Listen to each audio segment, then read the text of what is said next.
everyone, welcome back to Rolling Solo. My name is Adam Smith, and today we begin the solo playthrough for Nemesis Lockdown from Awaken Realms. I'm really excited to dive into this with you guys. If you haven't checked out my prior setup video that got everything here to the table, as well as the unboxing to show you what you can find inside of the box, I'll put a link to the entire showcase up in the top right-hand corner right now, so you can check those videos out before we get into this one. Now, I have to make mention of the fact that I am using the Janitor. I've already set myself up. You can see way up there near the top, he is situated in the repository currently. And just to give you an idea of what we're supposed to do inside of this game, in order to win, we have 2 objective cards in hand already. Within the setup video, I had 2 objectives given to me, and both of them are sitting here in the tray, proving your worth and insider knowledge.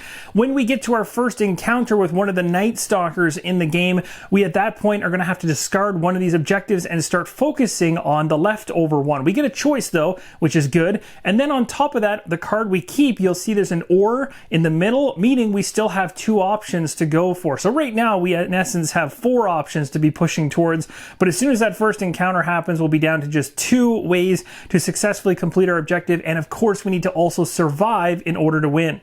So when we talk about survival in Nemesis Lockdown, the first step of survival is making sure your character doesn't die an untimely death. Now, you're going to be keeping track of any light wounds you receive by putting a tracker here on the light wound spot. Every time you get an additional light wound, you'll keep bumping that up until it turns into or converts into a serious wound card, which then sits in a pile next to your character board. And once you have 3 serious wounds, well, you are just 1 light wound away or more from an instant death, which is not good. Now, those serious wounds will also have nasty effects on them that will start to slow you down or do other things to basically restrict you. So you really don't want to have a ton of those, and there are ways to dress them in order to flip them over to ensure that the ability on the card doesn't hurt you, but the card still counts as a serious wound even when it's dressed. So as you accumulate them, whether dressed or not, once you get to 3 and you tick 1 more light wound on top of that, you're done. And that means you don't even get to the end or the end of game or victory check. If the time token ever reaches the final S red spot on the time track, the facility is purged by the corporation's forces regardless of the active contingency at the end there,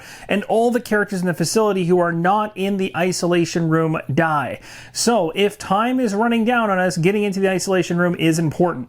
There's something else you're going to want to keep an eye on, and that is going to be if the auto-destruction token, which I've got off screen right now, which essentially looks like a nuclear symbol or icon, if that token lands on the time track, and in every situation, that token will land prior to the S location on the time track. So in other words, it is going to cut off how much time you have because the auto-destruction sequence has initiated, meaning the facility is going to explode, which is really bad if the time marker ever advances further than that auto-destruction token, or you have to place the 13th fire marker in the facility or the 11th malfunction marker in the facility. The whole facility is going to explode, and all characters in the facility are going to die, including those that have used the isolation room. So in the prior example I gave you, if the time track just runs out generically, as long as you're in the isolation room, you're okay.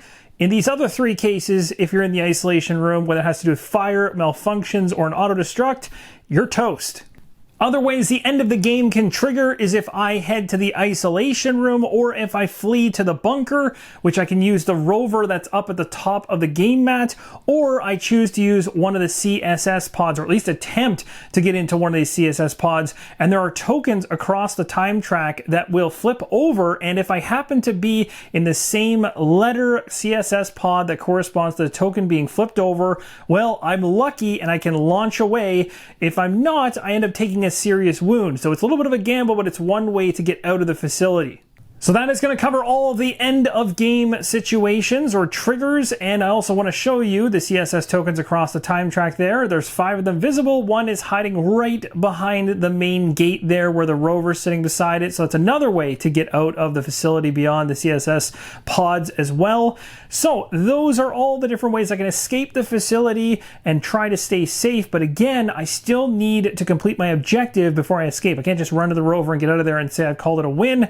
My objective objective needs to be completed, and then I also need to survive. Now, beyond all of what I just told you, there's even a victory check beyond this. And the victory check goes through 3 major steps, although one of them we've already covered. The first one is the contingency check. So we know 2 of the contingencies have been flipped up, face up in front of me. I have save all and kill all who did not send the signal. Now, you can have all of those contingencies face up at the beginning of the game to know what they are, but then you have to put them face down, shuffle them up, you distribute them, you place them into different slots in the game board, whether they're in the neutral pool in the middle, you can see at the bottom there, or the active contingency in the top right.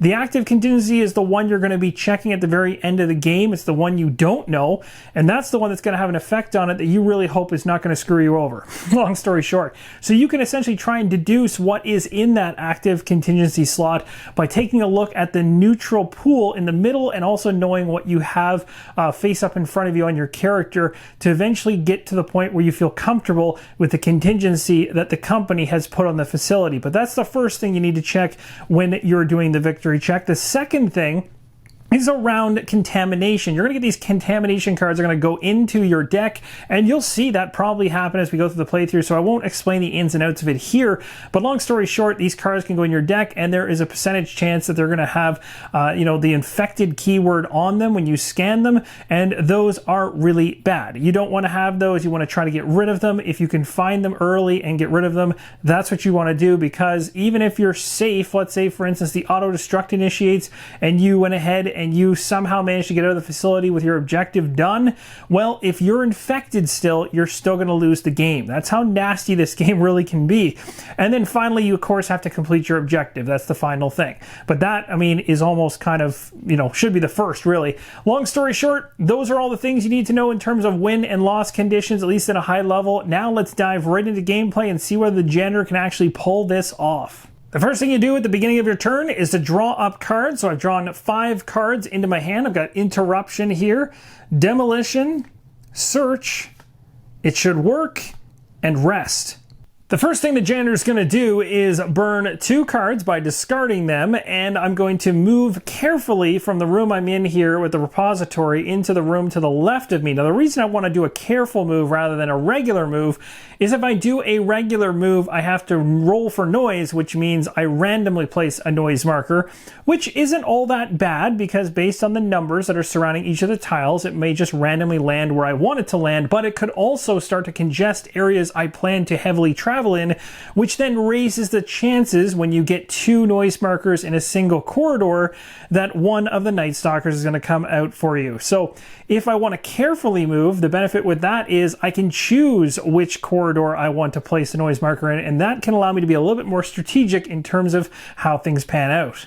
I'm going to discard Rest and Interruption, and you'll see on the Interruption card, this card is not as useful when playing solo, but the benefit here is you can always use cards not only for the action that's on the card itself, but also discard in order to pay for other cards or to pay for a basic action of some type. So doing a careful movement works in this regard. I don't also need to rest right now, so both these cards are perfect to discard to make this first careful move.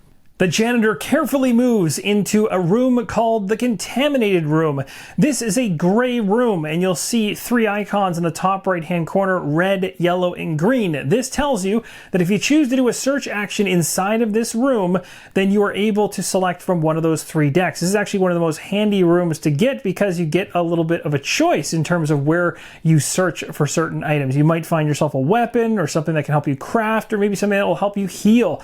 So you have all kinds of options, but you'll also notice right underneath the title for the Contaminated Room, it says, gain a slime while searching. So if we choose to search in this room, we're going to get slimed. Slime, you will see how that works later on, but long story short, it's not good. It's really going to attract the Night Stalkers to your location a little bit more aggressively, and you'll see how things like that pan out later on if I choose to get slimed in this case. Now, also, there's an exploration token here. You always flip it over in an unrevealed room. Of course, now things are revealed. So you flip over the room tile, you flip over the exploration tile, and you'll notice numbers all the way around each of these room tiles. 0, 1, 2, 3, and 4. These are counters to tell you how many times that room can be searched in general. You'll also see an arrow, which in this case is sitting right here, and it's pointing to 1, which is exactly the number that's on the exploration token. And that's how you know how many times that room can be searched. But what's also on that token is a malfunction marker, which means we have our very first malfunctioning room on the facility. You can go ahead and discard the exploration token the second you resolved it, once you have the amount of times the room can be searched, situated, and then you place any conditional effect on the room. In this case, we have our very first malfunction marker, 1. We don't want to see 11 of these, the whole facility will explode. But guess what? This might be the perfect room, and probably is, to leave a malfunction marker on and not worry about it too much, because malfunction markers, when they land in a room, they impact any room action that you might want to take there. But this room doesn't have one.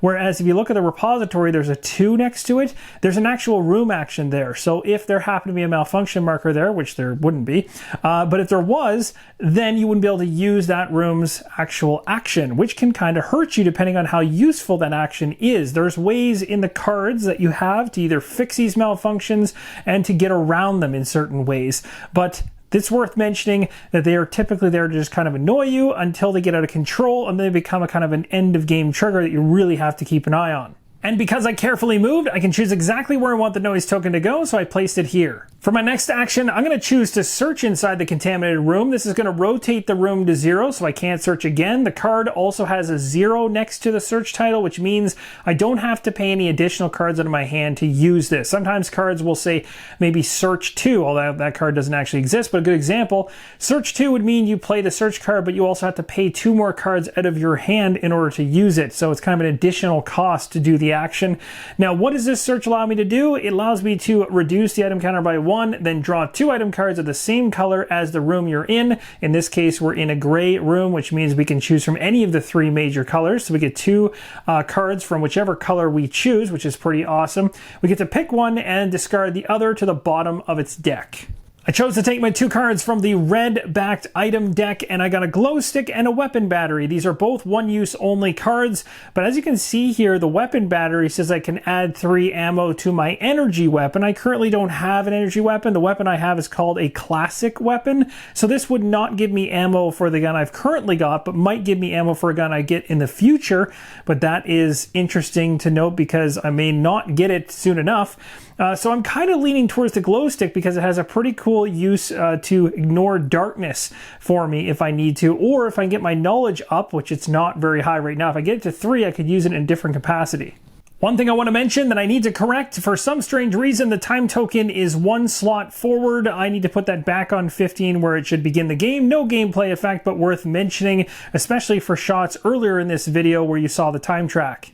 Next, I'm going to decide to use a card to move normally just 1 space. We're going to head to the elevator position. Now, it's worth mentioning the elevator is powered down right now. You'll see there's power, it states number 2 up top. That just means that level number 1, so S01, the whole level is powered on right now, which is good news for us. We're not in darkness, right? But that can be affected by game effects as we go along, and you'll see that the elevator right now does not have power. So even if I get to this S01 spot that I'm moving to, I couldn't call the elevator right now as there's no power to it. I would need to work on trying to get the elevator powered up so I can make use of it. And I can tell you right now, the elevator is the easiest way to get around the facility without burning a lot of time. Right now, I don't have that option. The janitor's in the elevator room S01 and now needs to perform a noise roll. Let's see what kind of noise and where the janitor just made. A 2. Based on the sounds inside the facility, it seems like somebody is on our tail. This is the final card that I have in hand, and I'm going to leave it in my hand as I'm choosing to pass now. At this point, I could discard cards if I wish, but I'm not going to. We now move into the event phase. First thing we check is to see whether we need to launch a CSS based on a token being underneath the time marker. That's not going to happen for a while until we get into the 10th position, which is hiding behind the main gate or door. So at this point, we're going to go ahead and move the time token down the track by 1 and check to see if we have to resolve any auto-destruction sequence or alert procedure, or we need to do anything around the power thresholds in the facility. Out of those 3, we only need to care about the threshold check right now. So our red time token just passed over a red threshold, which sits as a red dividing line between the 15th time slot and the 14th time slot, letting us know that power inside the facility is going to deplete down by 1 sector or section. So what we do is take a look at all of the major power tokens. There's 4 of them, 1 for each level and the elevator. We find the ones that are currently active, which is the main level. You can see that at number number 2, and then way down below in the third level off screen is number 1. We take the highest of those 2 tokens numerically, and that's the one that gets powered down. So unfortunately, the level we're currently in right now just lost power. So for game purposes right now, we are considered to be in darkness for level number 1, which is not good. The only level that has power right now is the bottom level of the facility. And ironically, that's where we can go in order to turn on the backup power supply that would enable us to actually flip the time token from its red side to its blue side. What is the advantage of that? Well, as you can see, as you go along the time track, every time the red time token hits a red threshold, you're going to be losing power somewhere. Whereas if we can get it flipped to its blue side, it will ignore every single red threshold and only actually drop power when it hits the blue ones, which is much better because it happens much less often.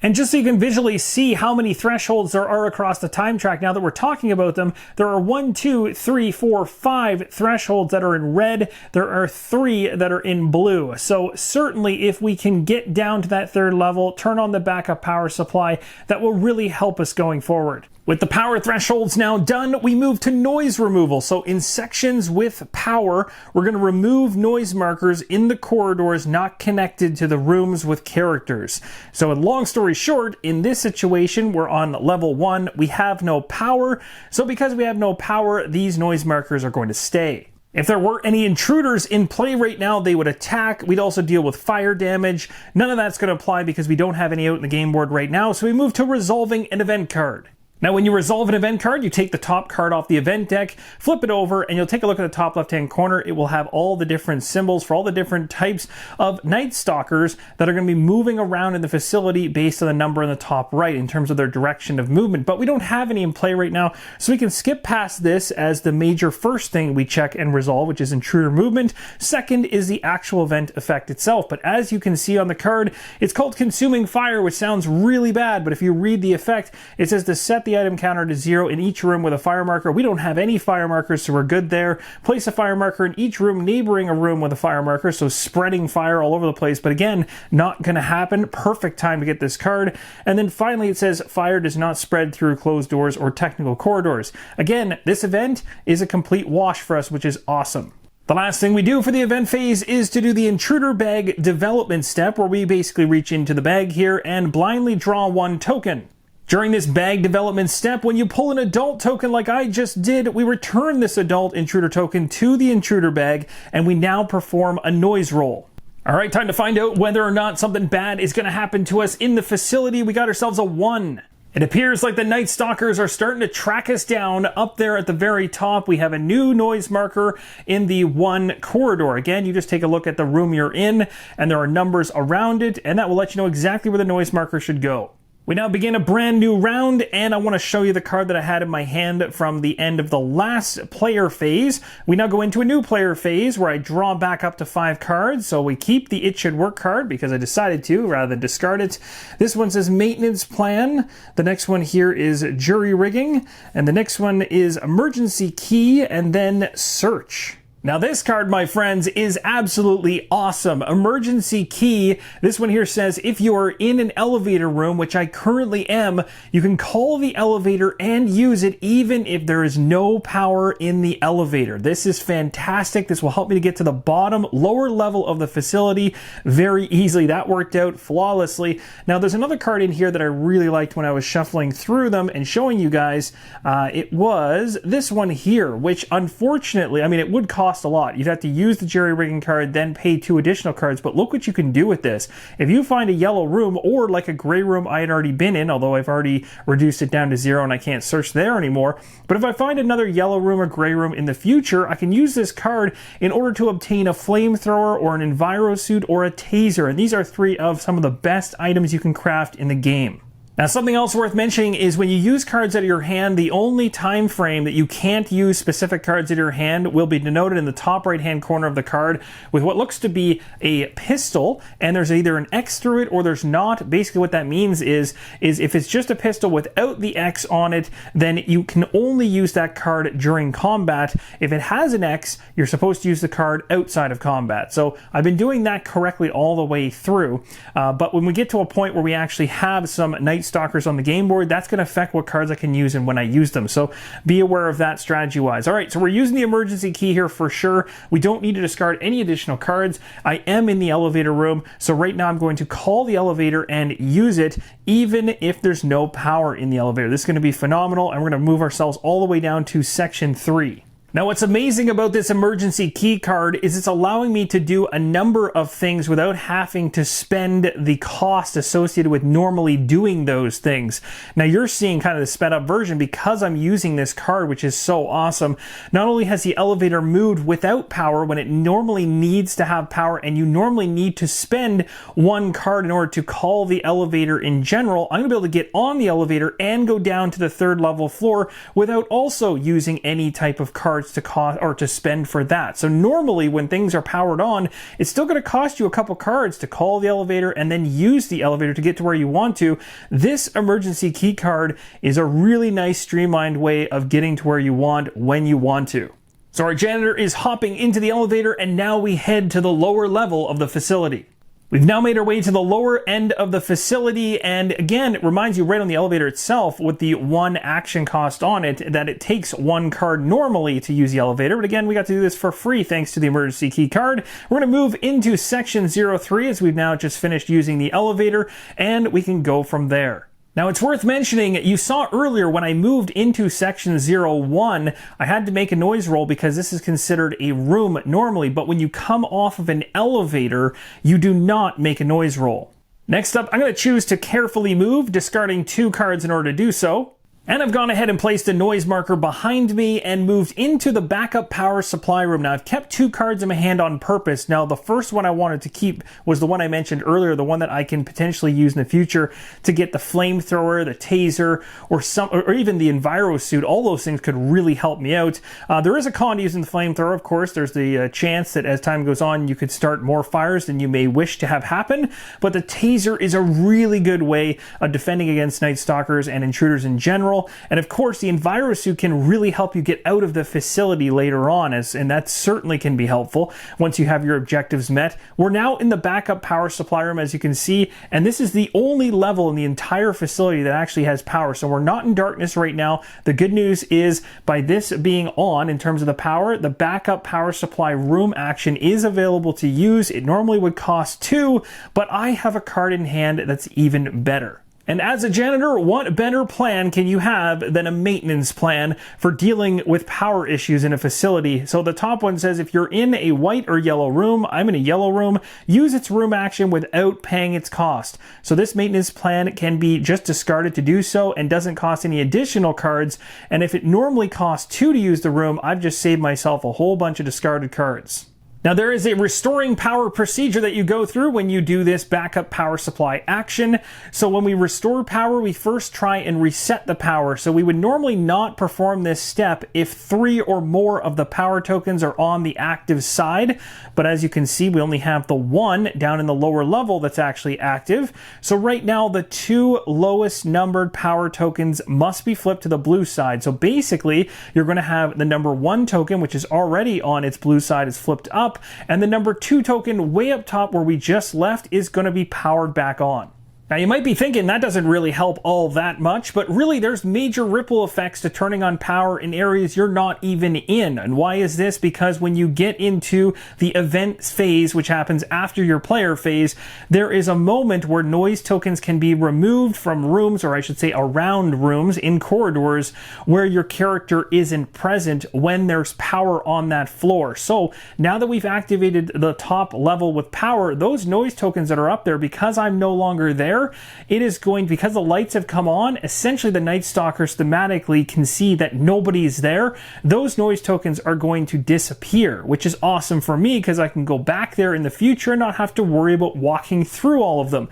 But there's another step that happens during the restoring of power here, and this is where you can strategically place tokens, because as you can see, the only tokens that will actually activate back on are the lowest numbered ones, 1 and 2. At this next step, you can rearrange your power tokens by simply taking all the power tokens and placing them in the chosen sections as you wish. You do not flip them at this point.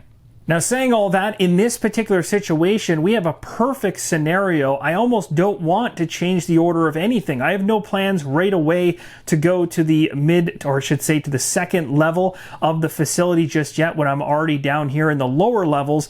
The elevator I don't need at this particular moment, and I know that the card that I just used in order to use the elevator could come back around in my hand in the future, so I have a way to get around without needing to power the elevator, specifically with this janitor.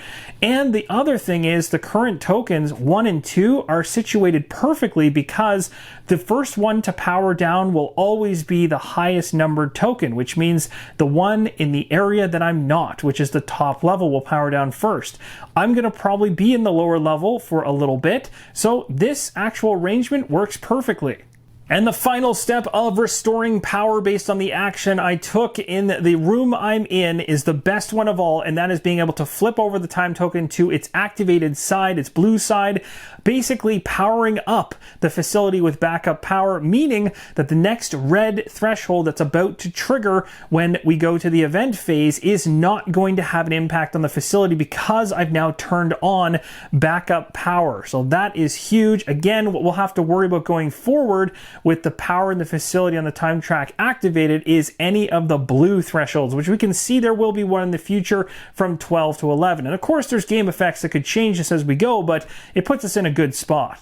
The facility's backup power is online, the janitor knows exactly what he's doing, and we are much better off for it. Now, at this point in the play, I've only got one card left for this particular phase, and what scares me a little bit is the fact we do have some noise here, and the odds are actually kind of stacked even more heavily that if we pull the wrong token from the event phase intruder bag development step, that could lead to a noise roll that could actually trigger this noise to be removed, because if you ever get a noise token on the same corridor that it already resides in, or even worse, up in a technical corridor, because that can occur at a higher frequency, and you'll see how those work later on. Technical corridors are quite nasty. Then we're going to have a Night Stalker sitting in our space, and the surprise attack that's going to come is likely going to hit because I have such a low amount of cards in hand. That is part of the strategy as well. Not always burning every card you have in your hand is not always the wisest decision, but in this situation, knowing that the red threshold for power would have triggered on the time track, it made a lot of sense to beeline it down here to make that happen. I'm going to choose to keep the card that I have, the last one in hand. We're going to end off the player phase. We now move into the event phase. Do we launch anything CSS pod-wise? No, there's no token underneath of the time marker where it sits right now. We now go ahead and move the time marker one space. It will cross the red threshold. That is not going to trigger because we have activated the backup power supply. The time token hops over the red threshold, nothing happens. Thank goodness it doesn't power down that top level, which has the 2 power token on it. And because of this, at this point, we now do noise removal. Any sections inside the facility that have power, that have noise tokens without a character adjacent to them, those noise tokens are all going to be removed. It's going to clear up all of the noise in the top level. So the Night Stalkers were unable to find the janitor when the lights came on, and because of this, they've scurried off into the vents. At this point, we would normally check for any intruders in play, any Night Stalkers on the game board. There are none, so no intruder attacking us, and we also don't have any intruders taking fire damage. There's no fire, there's no intruders. So we take a look at the first event card on the top of the deck, we flip it over, and at the very top, if we had any intruders, we'd also move them around based on the symbols at the top and the number in which direction they're moving. Again, skipping that, going to the ability on the event card, it says Lurking. Remove from the board all intruders which are not in a room with a character. Put their respective tokens into the intruder bag. So basically, if we had to run away from a bunch of Night Stalkers, they would then go up into the vents and disappear, and their tokens would go back into the intruder bag to come back out later and haunt us.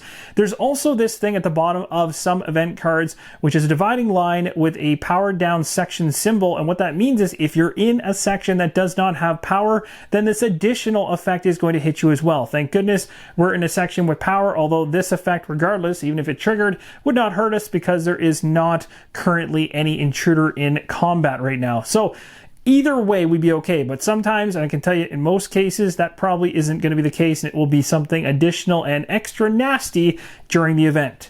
Moving right along to the intruder bag development step, I pulled out an adult token randomly. Unfortunate for me. At this point, we do a noise roll to find out what happens, and based on where noise is currently next to me and the odds, I don't like it. All right, time to find out what happens to me here. And the adult token I pulled went back into the intruder bag as well. Here we go. A 2. Oh, just safe. Well, it appears that Janitor made a little bit too much noise while he was banging around with wrenches inside of the backup power supply room, and it appears we have noise coming from every angle now. Continuing on, we kept the jury rigging card from the previous round, and we got some more cards in our hand. It's worth noting, we ran out of cards from our action deck, so when that happens, you continue to draw until there's none left. Then you reshuffle the discard pile and repopulate your hand back up to 5 cards. The Janitor is going to discard the demolition card to move to the next room to the east. It's worth mentioning that if there are noise markers surrounding all the corridors in the room you're currently in, you cannot do a careful movement. So that kind of throws that strategy out the door in terms of trying to avoid a potential 1 and 2 on a noise roll in this corridor. We're going to have to make that roll and see and hope that an intruder doesn't come visit us.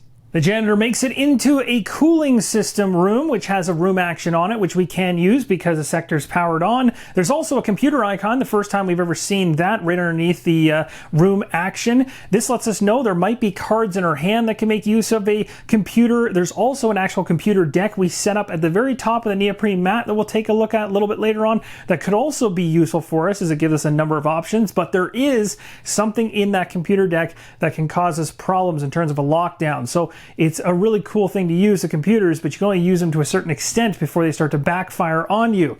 Also, we flipped over the exploration token. It tells us to set it to 3, which I already have, spinning over the room tile to denote we can search it 3 times, and a door is going to seal off the corridor we just came through without affecting the noise marker in that corridor. Just like that, the door has sealed things off, but again, remember, if I happen to roll on this noise roll a 1 or a 2, the noise that's already in that corridor is going to trigger. It's going to put an intruder in the same room as us. The door is really just going to help us if we were being chased by intruders and they were in a separate room already trying to make their way to us. Not sure what to expect here, but I really don't want to see a 1 or a 2. We got ourselves a 3. Okay, we are all right, but guess where that token goes?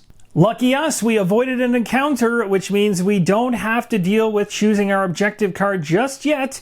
But that time is fast approaching, as now we have a noise token because it was 3 landing in a technical corridor, and that technical corridor is for all the corridors in the entire facility, and you'll see every single room has one of those in most cases, pointing to the exact same spot. So basically going into another room and rolling a noise and it landing on a technical corridor is going to bring an intruder, thereby increasing the odds that we are in trouble in the near future. Well, if you were wondering what the cooling system does for the facility, if you spend 2, you are going to initiate the auto-destruction sequence I talked about earlier on, which is going to, well, speed up the game very, very fast in terms of having a detonation go off inside the facility. This is not something I really want to entertain right now, as I'm not even close to doing my objective yet, so I certainly don't want to blow the place up. I don't know about you guys, but this seems like the right time to go ahead and use the jury rigging card. And as you can see at the bottom here, it's going to reduce the item counter by 1, so from 3 down to 2. It is also going to cost 2 additional cards, as it is right beside the title there. The 2 cards I'm also discarding additionally from my hand is Cleanup, and it should work. And this is going to allow me to take either the flamethrower, the EnviroSuit, or the taser. And I'm going to go for the taser, knowing that we probably have friends coming to visit us in the near future. The awesome thing with this card is it's a crafted card. Normally you'd need to have components with these icons on them plus do a craft action just to get this card. I was able to do it by burning a bunch of cards in my Janitor's hand, and again, because my character has that specific card and he's crafty, he's able to build these things thematically himself. So he put together a makeshift taser that is a 1-use only taser, and it says to choose 1 intruder in the room you are in, it suffers 1 injury and retreats when I decide to use that. So that is going to certainly help me for whatever visitor comes in the future. If it's a really nasty one, I might need it. I do still have my nail gun, but having that as a backup to get the thing away from me is a plus. You'll see the or condition on the bottom of the card doesn't really apply for this solo playthrough. It's more so for messing with other players when playing semi-cooperatively. At this point, I could choose to end my turn right now. I have one card left in hand, although I plan to hopefully use this to peek at some unexplored room tiles in the future. But here's what's concerning to me. If I stop my turn right now and stay in the cooling system room, I've got one noise marker in the technical corridor, one for a 1 and 2 roll on the cooling system. That means when I go into the intruder bag development, if I end up having to roll and I end up getting, well, a result that I don't like so much, I'm going to have a friend show up, and the chances are ever increasing that's going to happen based on the number of noise tokens around me. So it's probably worth my while, as much as I want this maintenance plan in my hand, to ditch this thing, to get moving to the next room so that I can get further away from where all the noise tokens reside. Because as you'll remember, being that there's power on this level, when we get to the event phase, the further I am away from the noise tokens, the more of them are going to disappear. And of course, that plan works flawlessly unless you move into a CSS control room that is currently on fire. Based on the exploration token, I have set it to 2, and there is going to be a fire marker that will be placed there, and the exploration token will be discarded. Let's talk about what the CSS control room actually does. Well, it's going to allow you, by spending 2, to peek at a chosen CSS token. You may move it 1 slot in any direction on the time track, even if there is no CSS token slot there. And you cannot move a CSS token that is on the same slot as the time token, and you cannot move a CSS token into a slot with another CSS token. So what it's really allowing you to do is to manipulate where the tokens are on the time track in terms of where they're going to trigger, and set yourself up to maybe get into one of those CSS pods and have it trigger and allow you to get out. The CSS control room is currently on fire, and so because my turn will end in this room, at the end of my turn I'm going to be taking a light wound, which was unexpected and not exactly the best outcome, but hey, I got further away from a potential intruder. But we're not into the woods yet because we have to make a noise roll, and if I happen to land a 2, that's bad. Now, we haven't seen 2 of the other sides of this die yet. One of them is a danger side and one of them is a silence side. Those can throw other wonderful wrenches into the equation. But for right now, what I'm trying to actively avoid is a 2. And of course, danger just doesn't, it's not good either. So really, we're hoping for a 1, 3, or 4. And 4 would be the best in this case. Let's see how we do. Oh my gosh, the dice are with me. I love it. I can tell you right now that the dice are only going to help me out for so long before things turn, and I'm just happy I'm able to slow down the progression of the intruders, even though they're all over the place and they know I'm down here. There's nothing to launch for the CSS token, and now we're moving the time track up 1 space. Next up, we get to remove noise from every single corridor that is not connected to a room that a character is standing in. So in this case, the only one that's going to stay is going to be the one in the corridor right next to where my character is. The other 2, this one here, are going to be thrown away, which is awesome, clearing a little bit of the path away from me. But the one that remains that's probably the nastiest is the technical corridor one up here, which will constantly hound me. Ah yes, and I cannot forget, at the end of my turn, because I was in a room with fire, I should have immediately placed a light wound marker on the light wound spot, so I'll do that right now. And again, that was supposed to happen before the event phase triggered. We'd now do the CSS, time track move, noise removal, so no impact.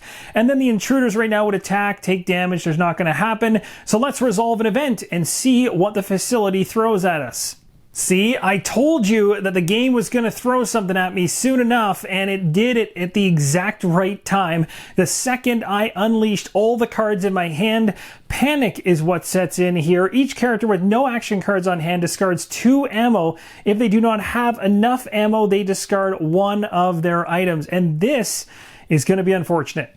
Just like that, 2 of the red ammo cubes have been removed, leaving me with only 1 left. And again, it's like the game knows it's setting me up to die. And thankfully, the bottom portion of the event card does not trigger because we do have power on the section we're in. The lights are all on. I promise you there's other tokens inside the intruder bag, but for some reason I can only pull the adult ones.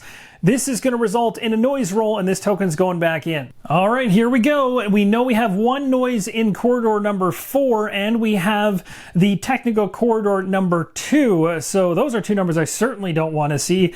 Let's see what we get. Oh, that's good. That's good. I got a little worried there. That is actually silence. Now, following up on something I missed earlier in the video but mentioned inside the video in a note is the fact that when I was in the contaminated room on the top level and I did a search, I was supposed to get slimed based on the room being contaminated. It said right on the room tile to gain a slime marker. So there needs to be a marker on the slime spot of my character board, which is actually going to have an impact because of me rolling a silence on this noise roll. And that's because if you're slimed and you roll silence, you're actually moved to danger. And that's the danger icon right there that we're now going to go ahead and resolve. And this is where we get ourselves into some serious trouble. Now that it turned from a silence, which would have been a legit silence if we hadn't have been slimed, it's now a danger, and danger is not good.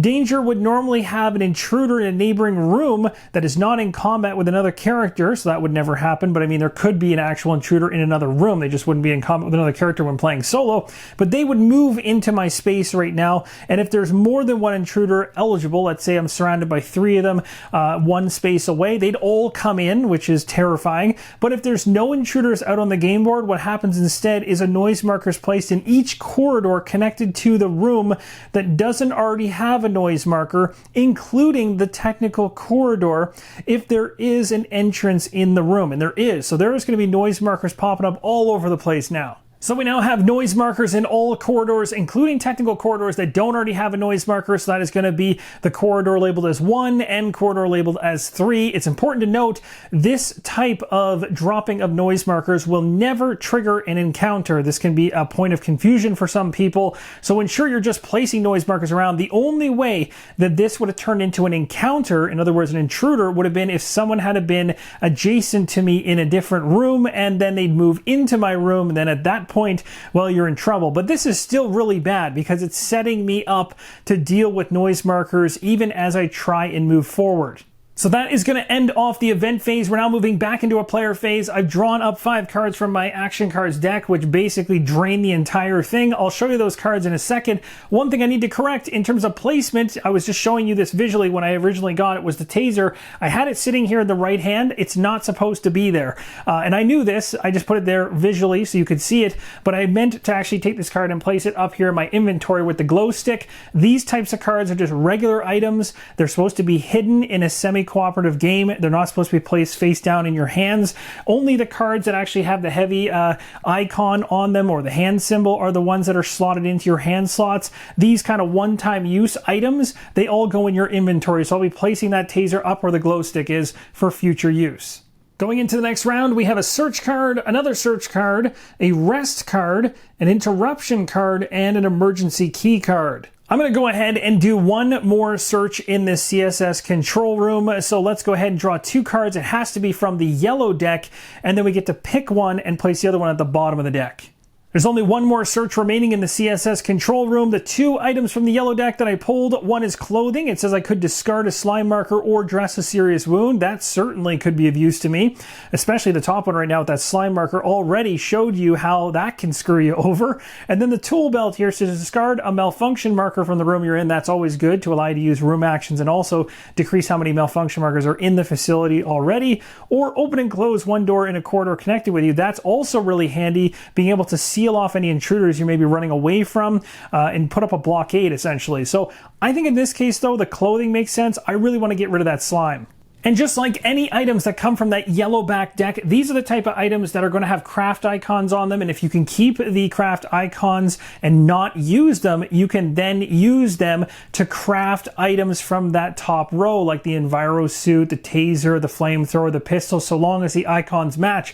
So for instance, with a taser, although I got a really fast way of doing it, if I ever wanted to create it again, I need these 2 symbols. So that one in the top left does not match. So these clothes would not help me with this. But if I look over at the row of things I could create by using the clothes and one other thing, the only thing that I can see it could be used for is the Enviro suit. So you'd need this piece and one other piece to build that suit, which is really good, but I still really want to use it to get rid of the slime marker. And I'm probably going to do so right now by discarding one of my cards from my hand in order to use this as an action to get rid of that marker. To pay for it, I decided to discard the interruption card into my discard pile. I now have 3 cards left, and I have to make a decision as to what and where I want to go, or if I want to end things off right now.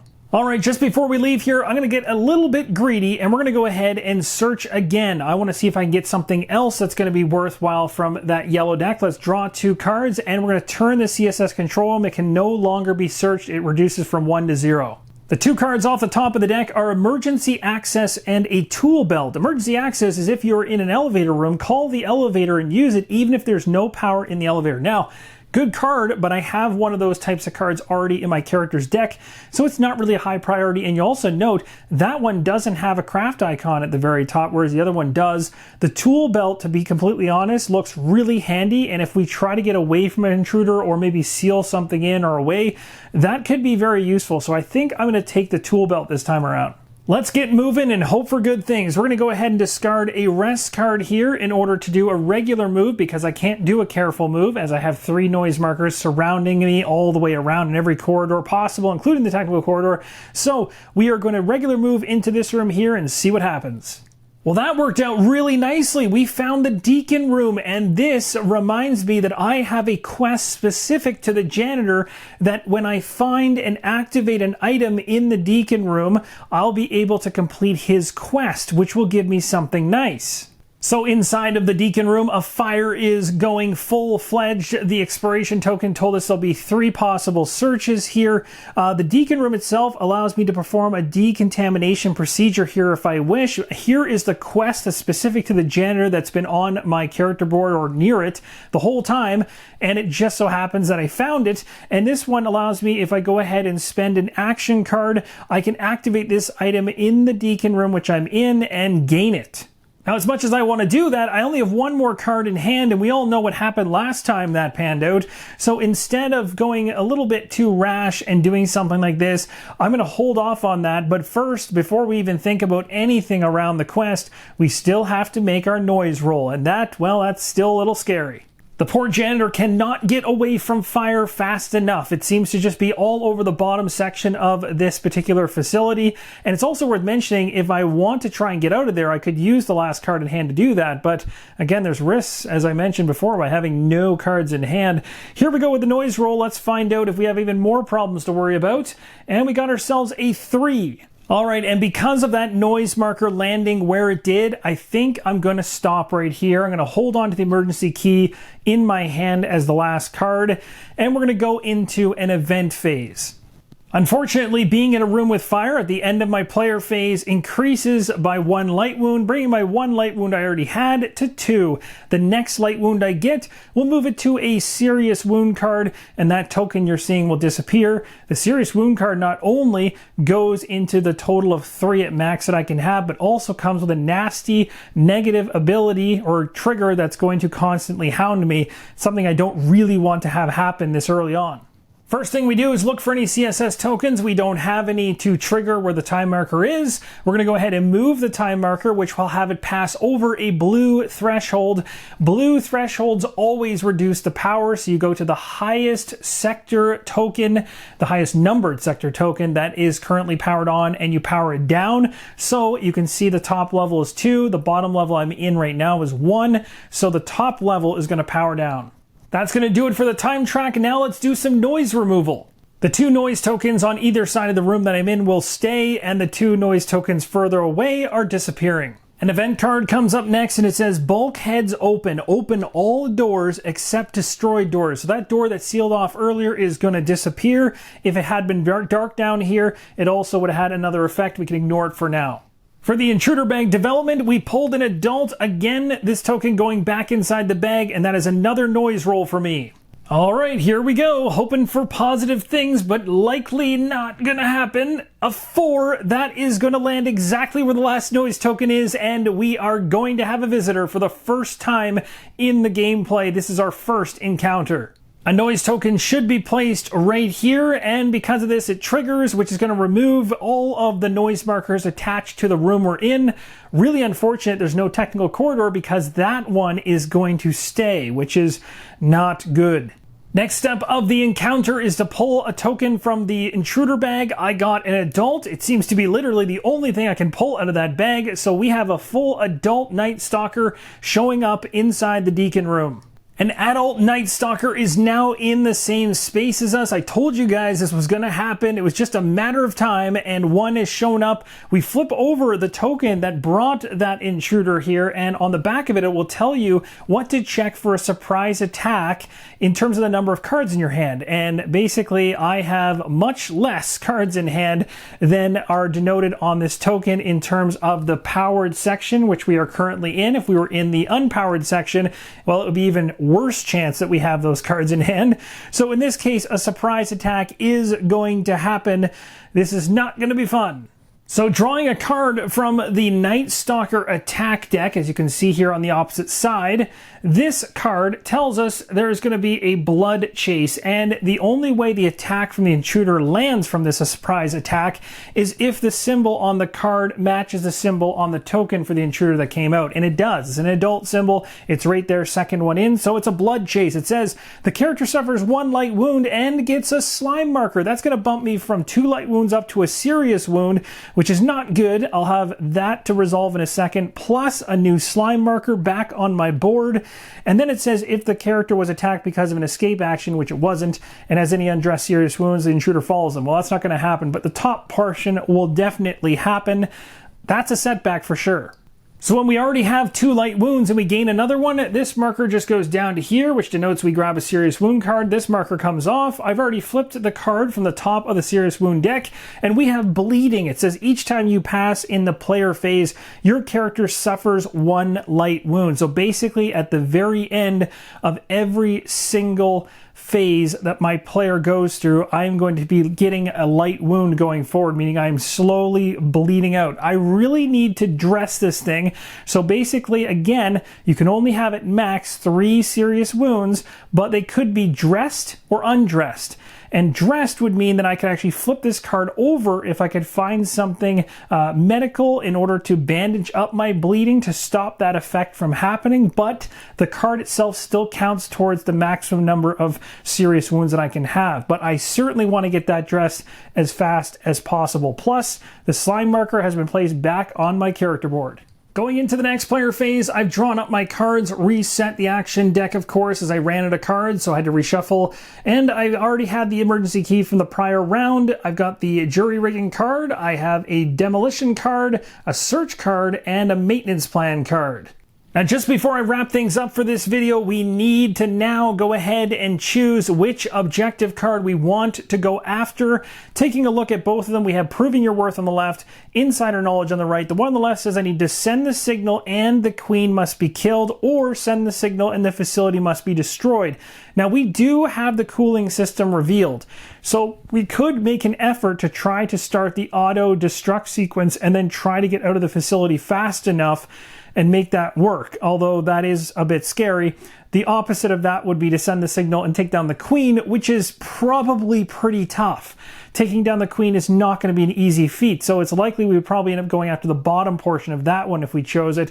The Insider Knowledge one says at least one character must finish the game with a larva on their character board. We haven't seen one come up yet, but if one comes up, then we need to have one on our character board, or finish the game with the knowledge at 8 and send the signal. Here's what I'm going to do. It's at a perfect spot to do this. I'm going to throw this back to you guys based on the rooms that I've revealed and our current strategy around what we've been doing. What do you think I should do? Which of these 2 cards should I get rid of? And then which of the objectives on that final card should I focus on?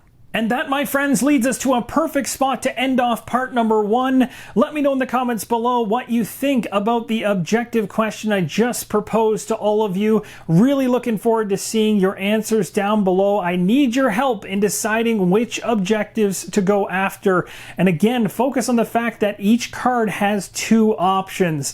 We're really going to need to pick the right one to hope to have a chance in order to win this game.